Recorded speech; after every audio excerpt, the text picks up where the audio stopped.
everybody. I'm very happy to see you. As it turns out, more than 100 people were waiting to come in. We didn't get that many RSVPs, so I'm surprised and delighted, and count yourself lucky for making it in.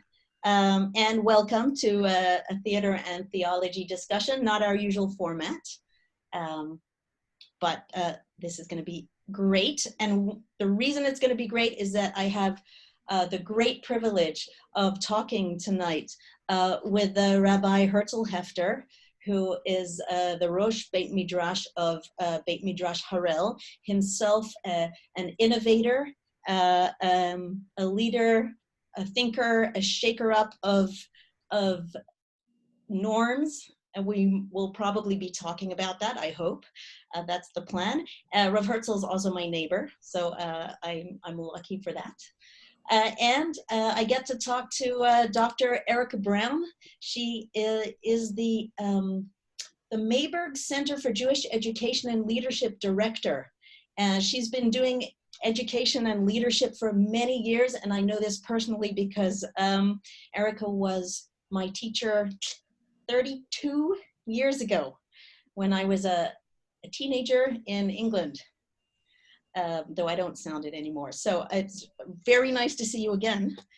I've been reading your stuff, but I haven't seen you since then. And I'm honored to have you because leadership is what you're all about. So you're uniquely positioned to talk about this wonderful film. Excuse me. I hope you all got to see it. But even if you only saw the trailer, I think that you will have understood the basic argument here in the film, the basic debate between the forces of liberalism and the forces of conservatism, of the need to conserve tradition and the need to move on. So I don't want to talk about that too much. What I want to do is turn off the lights, as it were, for our production, which means that Jay is going to mute you all and turn off video so that I can see Rav Herzl, whom I do not see right now, and Dr. Erica. Jay, could you do that? And then we will begin. Sorry, one last thing I would like to say to everybody. If you send questions in the chat box to Jay Kierman, our wonderful tech guy, I will get to questions at the end. Hopefully we'll be able to answer some of them, and it will be on a first come, first serve basis. So please send questions. Know what, you will not be able to chat with each other, but you will be able to chat with Jay, the host, and he'll pass on your questions to me. So Jay, if we could begin, that would be terrific.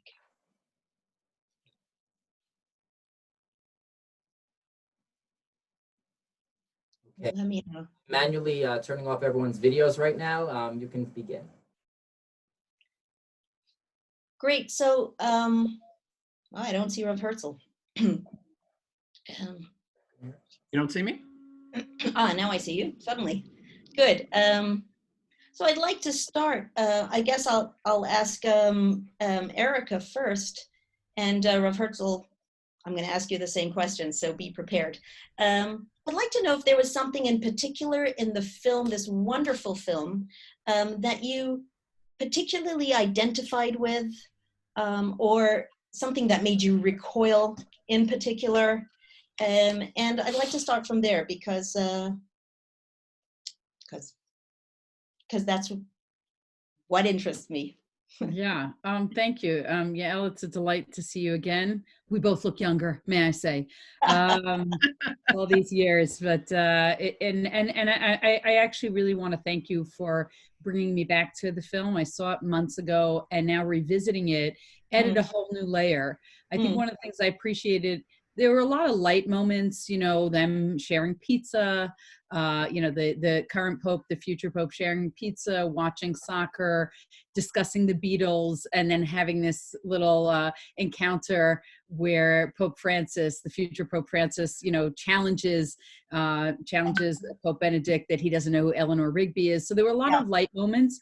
And I think the range of emotions allowed us to enter the more profound or heavy moments more easily with some degree of ease.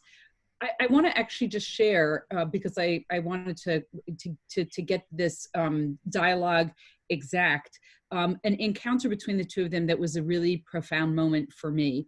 And Pope Francis, so you'll bear with me because it's just a few minutes. Pope Francis says, we've spent these last years disciplining anyone who disagrees with our line on divorce, on birth control, on being gay. While our planet was being destroyed, while inequality grew like a cancer, we worried whether it was all right to speak the Mass in Latin, whether girls should be allowed to be altar servers. We built walls around us, and all the time, the real danger was inside with us. So that was very profound. And then Pope Benedict says, you talk about walls as if they're bad things. A house is built of walls, strong walls. And so you're in that moment and you can really see both of their points of view, although of course, the liberal voice really is magnetized towards Pope Francis. And then Pope Francis responds, did Jesus build walls? His face is a face of mercy. The bigger the sinner, the warmer the welcome. Mercy is the dynamite that blows down walls. So you have this tension that the film takes us into when it moves away from the lighter moments, and it really challenges us to think, how do you hold on tradition, and when do you have to let go? Because if you don't let go, the tradition itself will become ossified and irrelevant. So I think that's where that held my attention for the whole film, and that conversation I keep replaying in my own mind as I think about my role in Jewish education, and as I think particularly around this virus, around the role that religion can play, and the role and how we'll be when we leave this bubble, where we have not been to synagogue, where we have not been to places with walls for a long time. Will things be different? Will people want something else out of their synagogue life, else out of their organizational life, something else out of their schools? Okay, wow. Well, I have a couple of questions about what you just said, but first I'd like to hear from Rav Herzl. Same question. What struck you? I'll tell you. First of all, I want to echo Erica's sentiments that it's really great you brought us all together, and kol hakavod. I'm really happy that we're doing this. And I also saw the movie. It turned out we were down in Eilat, and I saw the movie with my wife and one of my kids on Christmas Eve. And in the middle of the movie, I said, "Oh, it's Christmas Eve!" Like I said, "Oh, how appropriate was that?" So that was a sort of a sign that that the movie was. I was going to revisit the movie, so I'm very happy for this occasion. There was one particular moment in between the two popes, which was, as someone who's, I guess at my core, I'm still Litvish Yeshiva Bacher, when Francis was doing confession, was accepting the confession of Pope Benedict. So Pope Benedict said, I'm too old and I don't remember everything I did. And he looks at him and he says, "Can you do that?" He said, yeah, you can do that. I didn't know you could do that. Right. So there was like this halachic moment that happens between them. And it's very natural. And this goes to a claim that Pope Benedict had, is that he says in a discussion that the two of them are having earlier, we need a common point of reference. So we need the church needs an eternal truth. We need a common point of reference. So what that later scene, the lighter scene, made me think about was that they do need a common point of reference because they're part of the same tradition. But the common point of reference does not have to be an eternal truth. The common point of reference is a shared language, which in that particular case was, Roman Catholic halacha. So there's a sort of a practical language and way of life that they share. And I think that the tensions arise when there's an aspiration to an eternal truth. So I saw those two. I saw those two scenes as one speaking to the other. The need for an eternal truth, but the scene between them in the confession is not an eternal truth. It's an eternal relationship that they have as they speak the same language. You know, Herzl, it's funny you talk about language, because I noticed one of the lines that I caught was the two of them had this little moment of togetherness where Pope Francis says, speaking English is exhausting. Right. And then Pope Benedict says, yeah, it's a terrible language. There's so many exceptions to every rule. So Yeah, it's my kind mother, of, yeah, a my lot mother of used times to say that they all the were, time. yeah, a lot of times they were, you know, adversarial. They were positioned adversarially, but there were certain moments where the filmmaker brought us into things that were their common enemies, so to speak, to help us align them, and language was actually one of them. Yeah. So, Rav Herzl, I'm happy that you talked about halacha so soon, because it relates to the question I wanted to ask Erica, which is, Erica, you said, well, you know, when things get ossified, maybe it's time to let go of them, right? And we're always trying to balance holding on to traditions that help us move forward or to help us be unified, and letting go of things when they're ossified. The thing is, we have halacha, we have Jewish law, and it doesn't allow us to necessarily say, well, hey, this is outdated. You know, women are people too. Women should be in a minyan, should be allowed to make a prayer quorum, right? Or right, we have these laws that we have to navigate if we buy into them, as I do, and as the two of you do. So it's not so easy for us to say, well, you know, toss things when they're ossified. So I'd like to know how you feel that we should navigate that. Either of you, both of you. I'd like to know how you navigate the need to toe the legal line and to renew oneself in the times. Yeah, I mean, I could just say, oh, Rabbi Herzl, we'll turn to you now. I was going to turn to you first. Go ahead. And I, you know, I think halacha comes from the word lalechet. And, you know, since Yael, we studied together 30 plus years ago, the changes that I've seen have been nothing short of historic. I think that we'll read about some of these changes in history books of Jewish life sometime in the future. So I think one of the challenges of tradition is not that it changes, because all tradition changes. It's the integrity of that change, and it's the pace of that change. And I understand, and I had a lot of sympathy for, which I want to talk about, to go back to the movie, for Pope Benedict. And I think he was kind of cast in some way as the bad guy, the rigid, the unpopular voice. I think if you change tradition too quickly, you always risk losing it. But then, you know, and destabilizing it. And then the question is, who has the moral authority to determine the pace? Now, in this film, the Pope has that authority. Right. And so, and for the Catholic world, I actually was playing a little game with myself and my family. You know, if we had two Jews who'd be having that conversation, who would they be? And it, you know, would it be the chief Ashkenazi and the chief Sephardi rabbi? Would it be two women? And it was, and maybe that's like a film challenge if anyone wants to take me up on it. It was who would be having these conversations, and who would we trust? I thought the film did a good balance. The other, well, I'll talk about some of the personality issues later, but I think we do move in tradition, but I think we move slowly, and sometimes for some people it's just glacially slow, and for some people it's way too fast. And I don't know what the right pace is, frankly. I just don't know. I think like you, like many of us, we're kind of stumbling in the dark.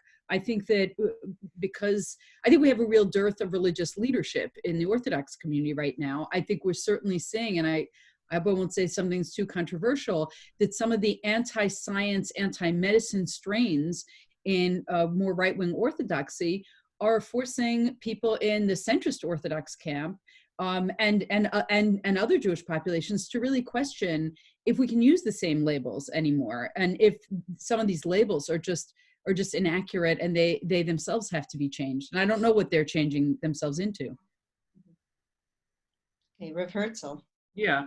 Thank you. I want to tell a brief story that about, it must be 6 months ago, a little more.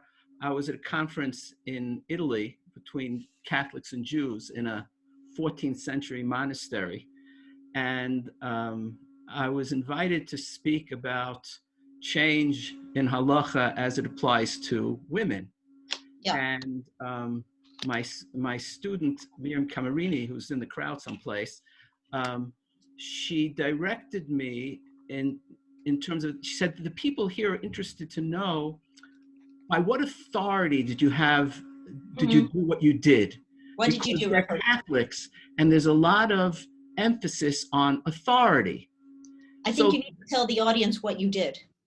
all right, so what I What did, Justin did. together with Rabbi Daniel Sperber, is back in 2015, we gave smicha to men and women together, Orthodox smicha, and it made some waves. We didn't do it in order to make waves, but I'm not going to go into the whole history of that now. Yes. One moment. What does it mean to give smicha? Can you define your terms for us, please? Rabbinical ordination to men and women who studied the halacha, the relevant halachot together over a period of years. So that's what we did. So so I addressed the issue of authority, and I think the way we have to look at it, I think that precisely because the world has become went through a period of secularization, and people who are religious, this actually came out in the movie as well, they feel threatened, and there's a natural tendency to dig your heels in when you're threatened, and to look outside and to blame modernity or postmodernity or relativism, whatever you want to call it. And that makes people more rigid. That makes people reactive, and it makes people fearful. Now, just because there's people are fearful, it doesn't mean there's nothing to be afraid of. Right. But being in a fearful state is not healthy for authentically encountering the challenges that we face. So I think what we have to move away from, and I think Judaism is less, if you can talk about Judaism in general, but as Erica pointed out, we're less susceptible to this strong authoritarian streak that you find in Catholicism. But that doesn't mean we're immune to it. And I think we need to be able to realize that our tradition may be different than other religious traditions. By its nature is interpretive. In a sense, the only thing that stays the same is that things are changing. And in terms of the pace of change, of course, it's a qualitative question. Nobody can say this is the pace that should go on. But in terms of the pace of change, I think that because communications are so well developed in ways which we couldn't even foresee 30, 40 years ago, change is going to happen and is happening at an accelerated pace. And that's something that we have to be aware of. And there is an interpretive tradition. And what, just one second, Yael, what makes it tradition as opposed to breaking with tradition is that an illegitimate argument in terms of tradition would be, okay, it says this, but I don't care. What the activity has to be an activity of the sources and the non-written sources, which are the norms of the community, are sacred, but that doesn't mean that it's absolute truth and it's unchanging, but that becomes the basis of interpretation. And that can happen, I think it's going to happen, and it's happening at an accelerated pace, because we do need to move away from a defensive posture which relies too heavily upon authority. So I'd like to challenge both of you on your claim that we have to change, but we have to, Erica, you said do it slowly, even though our rate of change is accelerating. And you, Rav Herzl, you say, well, we have to pay attention to the norms of the community. I think that as Orthodox people, we tend to be very narrow in who we deem to be the community, because the Jewish world has been clamoring for change, certain changes, for a long time.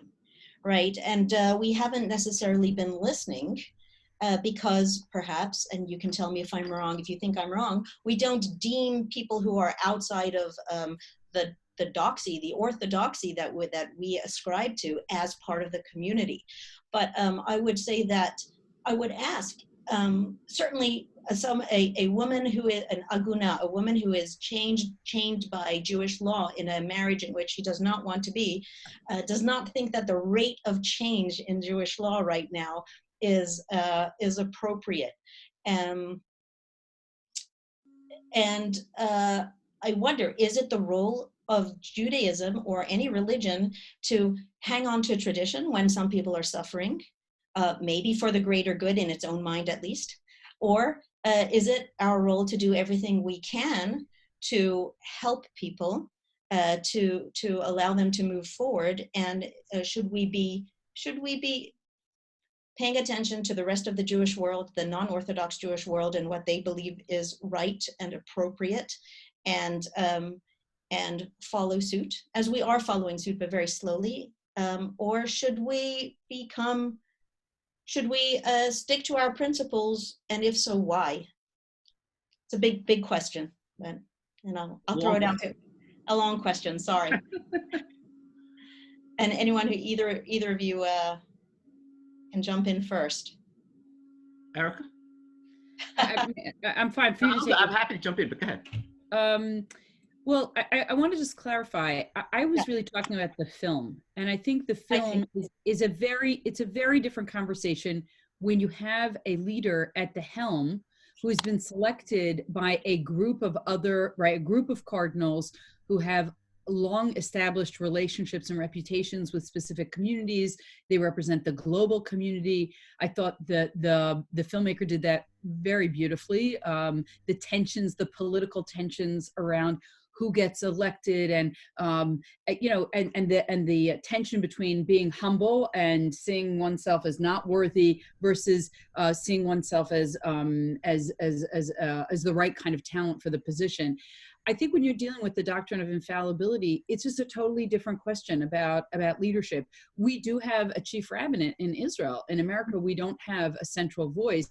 And I'm not sure that the chief rabbinate's days are in some way waning, because there are all kinds of alternatives. And I'm not sure who that voice speaks from. We had an exilarch in the Talmud. I don't think that the exilarch spoke for everyone in the community. There were many sages who disagreed. So I don't think it's the same model. And I think if we quickly jump from the film to current life, it's going to be very hard to have that conversation. I'm certainly not a legalist. I'm not a doctor of jurisprudence. I can't speak to the pace of the law. I was talking about from the Catholic position, this question of how slow versus how fast change happens, is interesting. And it's more fun to talk about them than to talk about us, frankly, right? I think when you're having an internal conversation, the way I like to think about this, just in an MLK framework, is, the arc of the moral universe is long, but it bends towards justice. And I think on an issue like agunot, I've actually recently seen, and it's more quiet, but different kinds of experimental changes to take women out of that situation that may right now not be getting lots of broad attention, but I think over time will shift, because people are realizing this situation is so very unjust. It's not tolerable. And the more this becomes newsworthy, the more this challenges us. And that's why I brought up the COVID situation, because I think that put into very dramatic relief whether or not science, and I'll speak in terms of the anti-vaxxer movement, which is profoundly distressing to me. Pikuach nefesh is something we should all have agreement on, and yet we don't all have agreement on. And that is a profound and stable value in Jewish tradition. It's something that we break the prohibitions of Shabbat in order to sustain. And yet now we don't have necessarily a voice across the the entire Jewish community that can make a statement about that. That concerns me right now. Maybe it's because of the urgency of it, and because there are lives that have been lost, and there will be lives lost because we didn't have the moral, our rabbinic leaders and certain Orthodox rabbinic leaders did not have the moral imperative to make that statement loud and clear. Mm-hmm. So I'd like to respond more directly, Yael, to what you were saying. First of all, the term. I was in Borough Park about 2 years ago, and I gave a shiur. And afterward, I thought it was very interesting. I gave a shiur in Hasidus in Borough Park. It was like importing rice to China, and I thought, I got there at 8. I thought I would give a shiur for about an hour and a half, and I'd be out of there by 10. But I wound up being there till 1 a.m. and had a fascinating conversation with the Belzer Hasidim in Borough Park. And one of the things that somebody said there, I'm going to quote it in Yiddish, and then I'll translate it.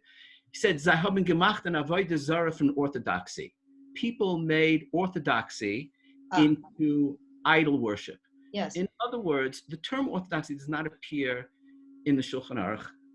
The term orthodoxy, or the Orthodox movement, so to speak, is as a movement which self-consciously resists change, is a couple of hundred years old. So when I think about the community in terms of community norms and alongside sacred texts, I don't only think about quote unquote Orthodox people. There are people who I identify with more on certain things that are not Orthodox, quote unquote, or that are not Jewish. I identify with Pope Francis with a lot of Rabbanim, more than a lot of Rabbanim that I know. And I'm not gonna say who I like, who I like Pope Francis better than, right? But we have to realize that the self-consciousness of resisting change, in a sense, is like eating from the tree of knowledge. There's a loss of spontaneity, which actually comes out in the movie because Francis is spontaneous. He's less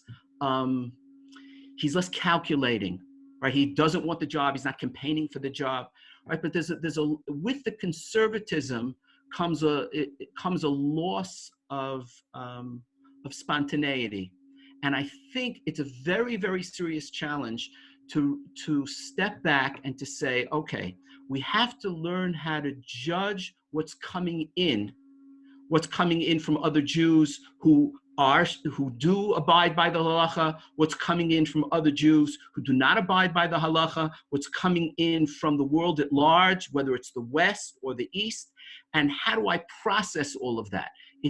I don't treat it all the same way, but it certainly is part of the, let's say, the moral, spiritual data that people who live in the world need to confront in an authentic way. And that has to be balanced by, okay, what are the halachic norms, right? What are the norms of my particular community? What weight does that have? Let's say if you talk about aguna. Aguna is a very important issue, and it's a very good case in point because it's a very deep moral issue. It's an issue of civil rights. So it's a moral issue that comes into conflict with halachic norms. So how do we navigate that? Now you can say that they were always aware of that, and that's true. The chachamim, the sages, were always aware of that. But how much weight you give to the different considerations changes by the sensitivities that an age gives you. So I think that the tradition of interpretation, what we're interpreting is not only texts, we're interpreting ourselves and our lives, which is something I liked about the movie, into something which seemed a little primitive, so to speak, from a Jewish perspective. They were looking for signs, right? Francis has a sign that he should go into the priesthood when he's younger, right? There's a sign. Sure. And Benedict has a sign because Francis came to him, and now Benedict knows that he has to that he has to resign, and there's a sign that the smoke doesn't go up, right? Yeah. But so those particular instances, I personally don't identify with. But the idea that what it is that we need to interpret, we don't only interpret texts, we interpret our lives, and our lives in the present tense. And that will lead to a different type of conclusion. Okay. So one of the things that we do need to interpret, you know what, let me ask you both to translate your Hebrew phrases. That's just one thing, but okay, one of the things you're talking about, what we have to interpret the law, we have to interpret our lives. One of the things that and you've written about this, Rav Herzl, we do try to interpret is, and I don't know what this means, but the voice of God. So I want to know if you think that a leader should rely on his or her intuition, as Francesco does, Pope Francis, and on the law. And is there something spiritual? I mean, we're a religion, right? And it's funny because we don't talk that much about the spiritual aspect of the religion. The popes talk about, both of them in the movie, talk about the voice of God. Benedict mourns because he doesn't hear the voice of God anymore, and he wants the voice of God to guide him. I don't know how to begin to handle that concept. I'd like to know if you think that's part of Jewish leadership and what it might mean. And Rav Herzl, you've written about this, and at the end of our talk, I'll put up some links to some articles that both of you have written, and other people too. And this was one of them. You've written about the Akedah, the story of the binding of Isaac in the Torah. And it's a story about hearing or not hearing the voice of God, which is very relevant to the movie. Is there space for that in modern Jewish leadership? What would that look like? Should I start, or? Yes, please do. Or is that for Herzl? Go ahead. So I think in terms of leadership, if someone says God spoke to me and told me this, I'd actually run in the opposite direction for right now. Okay. But I want to share with you something that had a theologically profound impact on me. I was listening to NPR many years ago, a National Public Radio here in the States, and it was during the making of the film, or maybe the film had just come out, The Prince of Egypt, which was a children's film about the Book of Exodus, and with Moshe as a leading character. And there was they had a committee of different clergy and religious educators brought together to discuss issues that were pertinent to religion in the film and accuracy, their attempt for accuracy. And one of them was, who should play the voice of God? So of course there's the James Earl Jones, right? There's a James Earl Jones version, this deep, resonant, baritone sort of voice. And you could imagine that there were women who opposed that and said, the voice of God should be a woman. And then people, well, that's, so again, the tradition and modernity had, in a head-on collision. And what they did, which I think is very profound, is they took voices of children, of old men, old women, young women, and they synthesized them. And God was the synthesized voice. So in terms of the voice of God, that is that's an image that I carry with me. I think that when you that there's a difference between speaking on behalf of God and speaking on behalf of what you think God wants human beings to do in this world. And so, I call that the prophetic voice. I think we call that the prophetic voice. And I think that goes across religions. And that's actually the voice that I think is absent. You can talk about the halachic voice from today until tomorrow, and you can argue about the minutiae of Jewish law, and that preoccupies a lot of people, and I use that word intentionally because sometimes it distracts us from asking, what is the prophetic voice in society right now? And who has that prophetic voice? And that's not necessarily a voice because you have it says on your business card, I am a prophet. It's because you're speaking in ways that will eventually be the right side of history, and you just spoke them earlier than other people. And I think that tension in the film is evident, but I think it's something that we have to reckon with, and it's a question I ask myself. I'm sitting here in the shadow of Washington D.C., and I ask myself, who's the prophetic voice of politics right now? I am terribly frightened. This is not only a religious question, it's a question about the political landscape, and that's a question across the pond also. You look at Israel and you say, who has the prophetic voice here? I don't trust any of these voices, frankly. I just don't, and that concerns me. Mm-hmm. Thank you. Herzl. I certainly feel the same way, Erica, especially when it comes to the politics. I think that intuition needs to be tempered with the intellect, but the primary tool of how we grasp reality will be intuitive. Very often the intellect will come ex post facto to rationalize that which we already feel to be true. So there has to be a recognition of that. So I'll tell you another story. One of my kids is a natural theologian. I have 6, but one of them is a natural theologian. When he was about 9, he asked me the following question. He said, "Who thought of the idea of God?" That was his question. Not like, does God it? So I looked and I said, "What do you mean?" So he said, "Well, nobody can see him, so who thought of the idea?" Right? So I could have said well, the Rambam paskins that you had that in the beginning of his halachic work, that you have to believe in God. But that really wasn't that would have been the sophisticated version of that answer is that it is my, yeah. Tell me what that means in English, the Rambam paskins. Oh, that Maimonides states in his legal code that one is obligated to believe or to know the existence of God. Got it. Right? Now, a more sophisticated way of putting that would have been that it's our tradition. So we accept our tradition, and that's why we believe in God. But that's not what I said.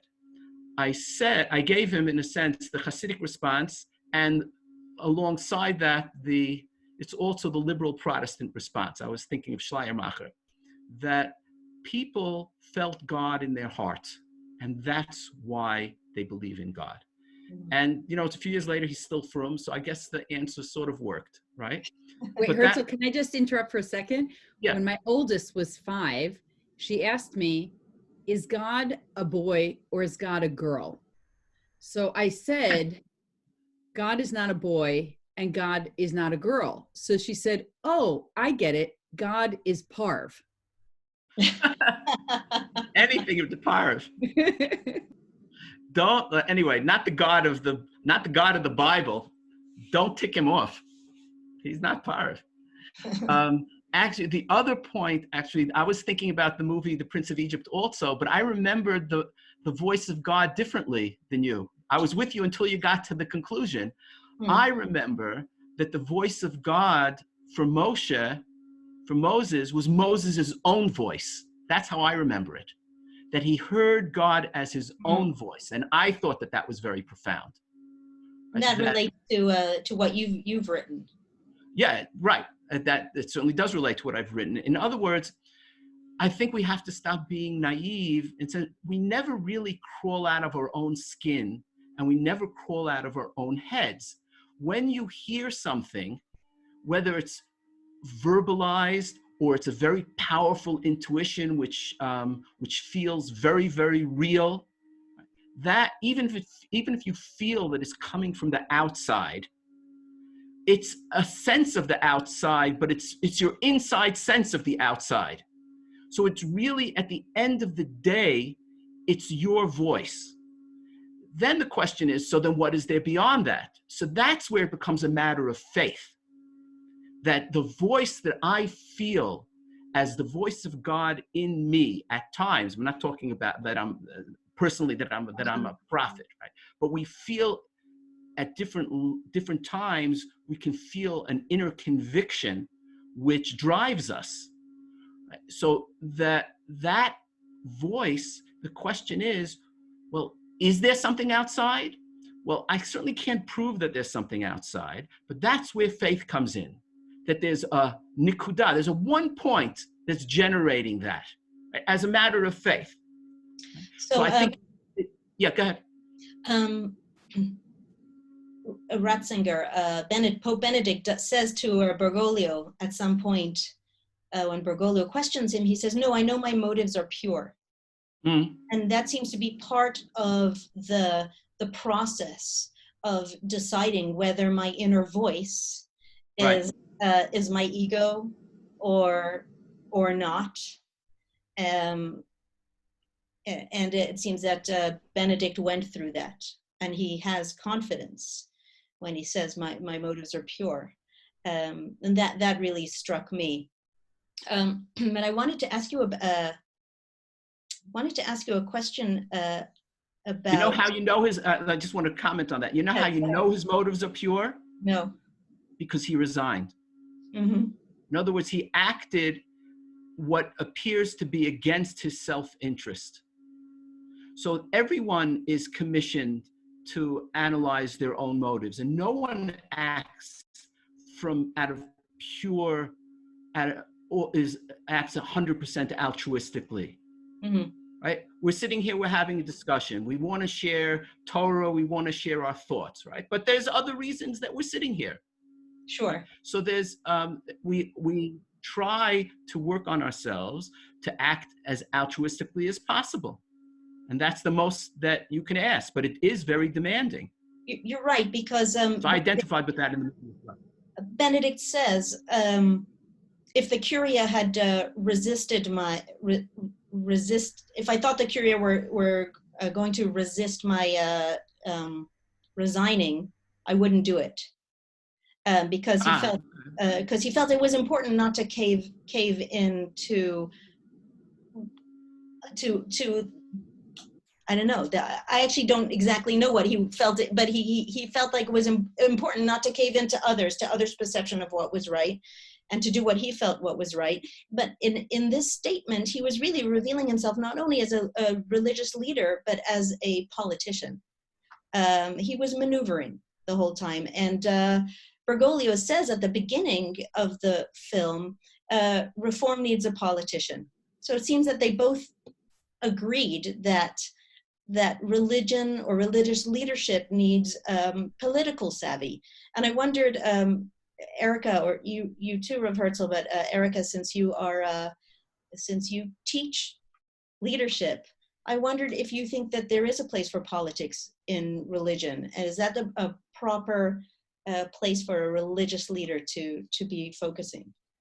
I mean, I don't think we can make that seamless separation between the two of them, certainly not in the state of Israel, where there's no official separation between church and state. But I want to take this in a slightly different direction, Yael, and I hope that's okay.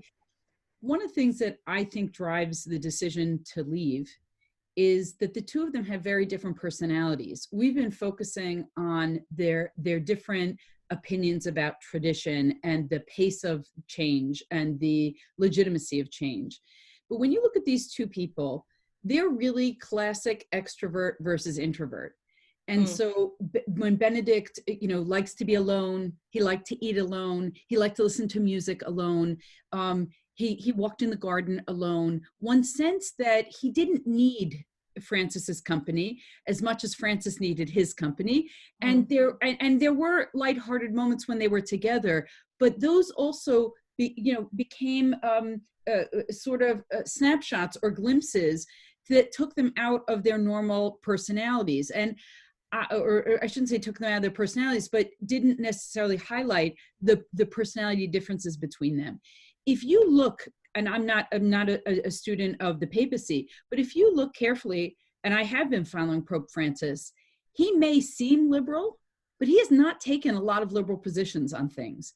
And so I think that he came in with a certain hype and expectation on those who wanted to push the Catholic Church in a particular direction, and they've been disappointed in him. But I think he got away with a lot of it because he was a person who showed a lot of love. And he was a people person. He wanted to be with people and talk to people and glad hand people. And that wasn't Pope Benedict's persona. And, you know, if you take the Susan Cain in her book, Quiet, which I think is a really important book to understand the introvert personality, in my Myers-Briggs, I'm an I for introvert. And it doesn't mean that I don't like people. It means that I'm nourished by being alone. That in order for me to be out in the world, I need to spend a lot of time alone. So I really, in many senses, while philosophically I related to Pope Francis, as a personality, I really appreciated where Pope Benedict was. And perhaps he felt that the world was becoming, in some way, and the church was becoming dominated by an extroversion that he couldn't fill. I've written an article, which I passed on to you, is Judaism for introverts? Because I know a lot of people who feel that that people need to be kind of loud and out there and with people, but we do have a tradition of scholarship, and we do have that sense of the worthiness of hitbodedut, of solitary time, perhaps not in the COVID-19 sense of isolation, which has forced all of us into an unpleasant introversion. And I think that's important to bear in mind as we're having this conversation, because I don't think at the end of the day that Francis has made huge strides in shifting the church, but he does so in a more loving, he speaks in a more loving way. Thank you for that. I'd like to add to that. Rav Herzl, Yeah. I'm going to ask you to keep your answer short, because I have a couple of questions. We only have 10 minutes left, and I have some questions from the viewers. Okay, so I think that the introvert extrovert question is very interesting. I want to keep it within the context of the movie, because I have no idea what's going on in the church in actuality. But this goes to what I mentioned before, that it's the intuition which actually determines the theology. Because it seems the way the movie presented it is that because Benedict is an introvert, he's also conservative. And because, and that would be his natural tendency to be conservative, he only has to really live with himself. So he has those type of demands upon himself, where he's really cut off from society at large. Whereas Francis, who's naturally an extrovert, is also, because he's with the people, he has a deeper sense of them and he empathizes with them, and that naturally makes him more liberal. So it's not that they both considered very carefully the positions on abortion, etc., but that they have a natural tendency which comes prior to that. And that also is connected to their theological positions. You know, life changes, God changes. Life is, changes, compromise, and God doesn't change, right? So you have, but it's not that he sat down and he decided God doesn't change because he studied the scholastics. Right. The scholastics spoke to him because he had a certain personality where he felt that truth is something that is eternal and unchanging. That fit with how he interacts with the world. So I think that just has to be a recognition of that for ourselves when we make decisions and when we take positions, whether it's positions that leaders take, right, where people talk about an objective truth. Rav Herzl, I'm gonna stop you there if you don't mind. Although it's an important point and I would love to be able to expand on it, but I do want to take some questions from now the questions are coming in thick and fast right now.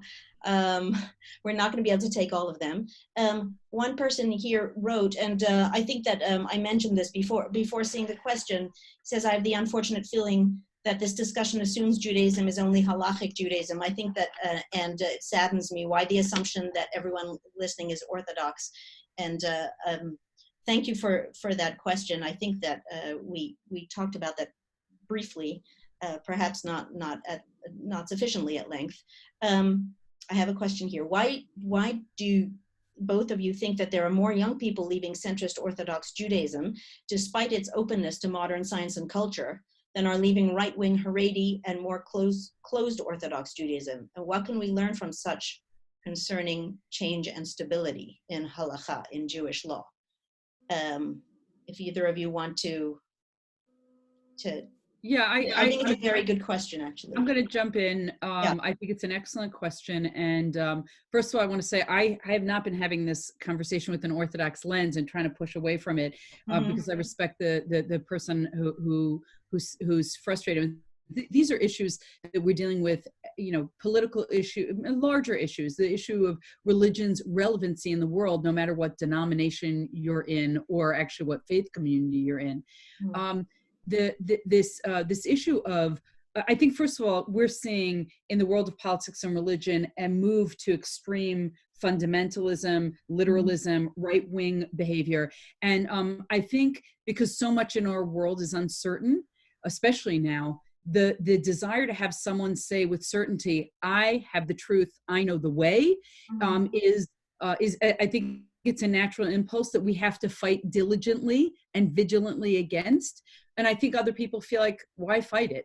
But I do think that modern Orthodoxy is, if we're going to talk about Orthodoxy, I don't think it's an appeal for people because I think personal meaning has been sort of the drumbeat of the past decade. And I think people are seeing, I think when I was younger and making my own journey in Judaism, chiyuv, obligation, was very important. And I didn't think that I had the authority to determine meaning. I think young people feel that they do have that. And I think if you look at research in the millennial population has forced all those older to really question what spirituality looks like. This is a population that cares about spirituality and is less interested in organizational structures. And I pay careful attention to that because I think that's the voice we all have to pay attention to.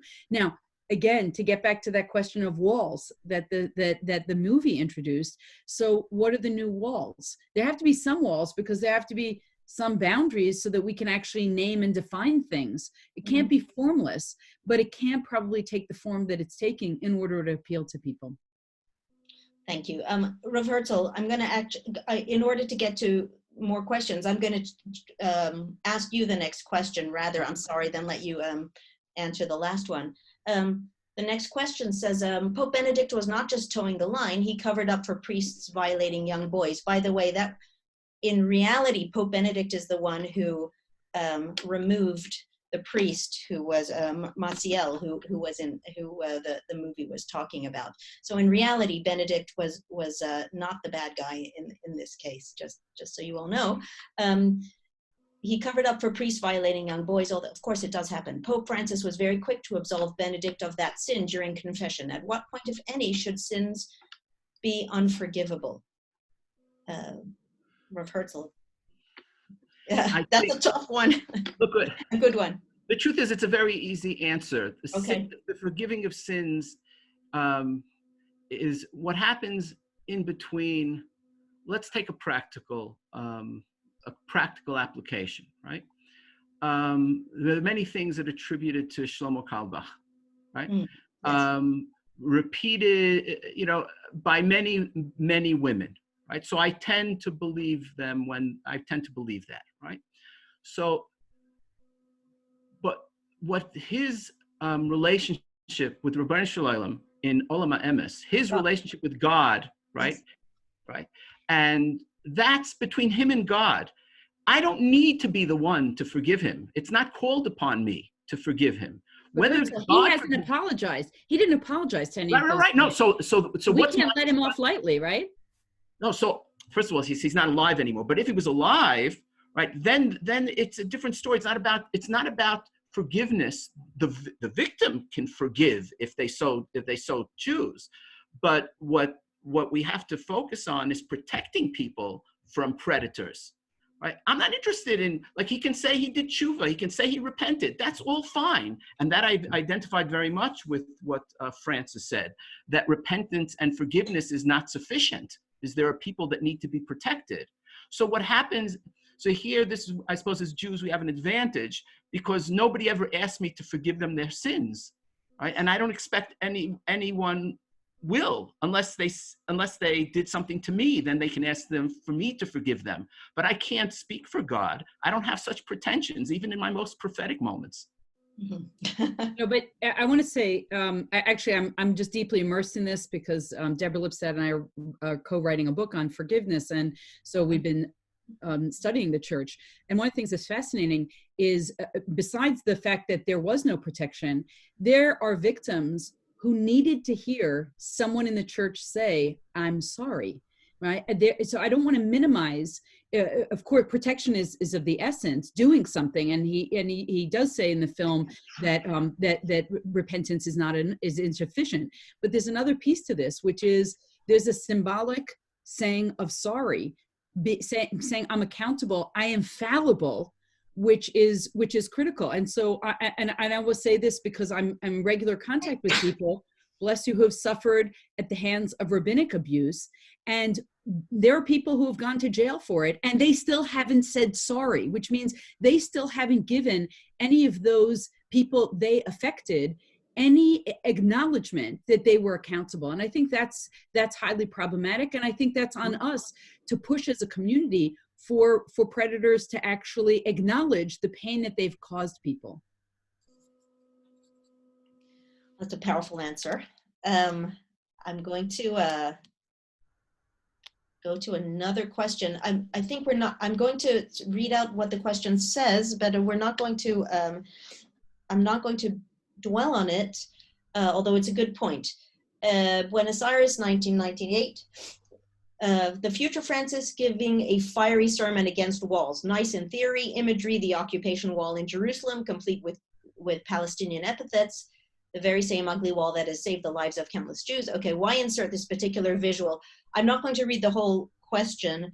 I just want to say, you know what? It was, I felt like it was a cheap shot in the film, but for anyone who didn't know that it was the separation wall, I don't think anyone, I considered getting upset about it, but I didn't think that it was identifiable by anyone who doesn't already know.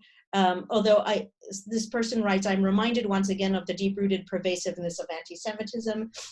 Maybe. I mean, it's a fair point. I'm not going to ask you about it. I am going to ask a question. This was actually the first question that was sent to me by email. I mean, I think the question of walls is a fair. If it's only the Palestinian separation wall, it's one thing. But if you show, right, they showed a lot of walls, and if they dwelt on that. If we're insensitive to the suffering that we cause because of the walls and checkpoints that we create, then that's on us, because there has to be a humanizing aspect to this. There can't be simply a political blinder to the pain that we may be causing with our own walls. And we can look at someone else's walls, but we can't look at our own. I think that's true. I just think that the film used, the reason I'm glossing over it is because the film used the Palestinian separation wall and other walls to make a point, not in particular about, I felt, about the Jews and Palestinians. And that's why I didn't get, all political and offended. But I think that your point is a very good one. I'm sorry, I have to blow my nose. Okay. So here's a question. I'm going to have to... Earlier this year, Pope Emeritus, Benedict, cautioned Pope Francis not to relax the Church's ban on married priests. Are Rabbi Hefter and Dr. Brown bothered by Benedict's interference with Francis's church? Or would they argue that the former Pope has a right, even a responsibility, to speak out on issues facing the Church? And I would expand that question to ask about, say, a chief rabbi who is no longer chief rabbi. Should that person be offering opinions, interfering? Is it interference, or is it appropriate leadership to do so? I think that's the last question we're going to be able to take. Well, I wouldn't speak to the Catholic Church. I have no idea what the norm should be. That's why I'd like to. But certainly the chief rabbinate is not analogous to the papacy. Right. There hasn't been a central authority in Judaism for a very long time. And some people think that's bad, and some people think that that's good. I happen to think that it's good. So I wouldn't even, when you label something as interference, you're already giving it a negative connotation. I think if, the chief rabbis are elected and they're instruments of a secular state. And by virtue of that, even beyond the fact of how we should normally treat rabbis, they're political appointees, which makes them open to political criticism, and that's entirely legitimate. Okay. But it has nothing to do with with one pope interfering with the Pope Emeritus interfering with the Pope. It has to do with in Israel with the reality of the state of Israel and the fact that we have an interpretive tradition, and there are debates. There are you just have to read through legal halachic material to see how ferocious the debates got sometimes. And nobody thought that it was Talmud interfering. It's our tradition is based on debate. Right. I love that. There's that painting where somebody's like looking at someone else like that's the most ridiculous thing that I ever heard. Look at the Theater and Theology logo. Right, that's probably where I just saw it. On the painting. I based it on that painting. Erica, would you like to say something before we're over time, so we're gonna have to wrap up, but would you like to? Yeah, just more of a closing statement. I actually, because I'm paying attention to what's going on in the Vatican, not as close attention perhaps as I should. I actually was distressed when Pope Benedict kind of decided to move back in position after letting it go, because just in terms of the structure of the church, what does that mean in terms of hierarchy and fallibility? So it's an interesting question, and maybe not for this conclusion. I just wanted to conclude with a line that Francis says in the movie that I think really comes down to the vitality of all religious life, all spiritual life. He says, "I remind you that truth may be vital, but without love, it is unbearable." Okay, that is a beautiful place to end. All that I have left to do is to thank both of you very, very much for having joined me, and to tell our viewers that you can see more at har-el.org. That is the Beit Midrash, of which Rav Herzl is the head, the yeshiva. And ericabrown.com probably has all the information you need about Erica. I think that thank you to our technical whiz, Jay, who's been, who you can put yourself back online so we can say thank you to you in person. Hi, thank you. Let me know if this is true. Are you able to put up some links as we... Yes, I will share the screen now. So Jay Kierman, thank you very, very much. So I'm going to say thank you to the two of you, and goodbye. And to our viewers, if you want to stay for another few seconds, take a screenshot. I put up some links there, some to questions we did not get to that relate to questions we didn't get to, but I think they're worth checking out anyway. And thank you for joining us here at Theater and Theology, Beit Midrash Har'el. Bye-bye. And thank you very much, Yael. It was great to do it with you, and Erica, it's great to reconnect. Yeah, delight to be with you this afternoon. Stay Take healthy. Okay, bye-bye. Bye.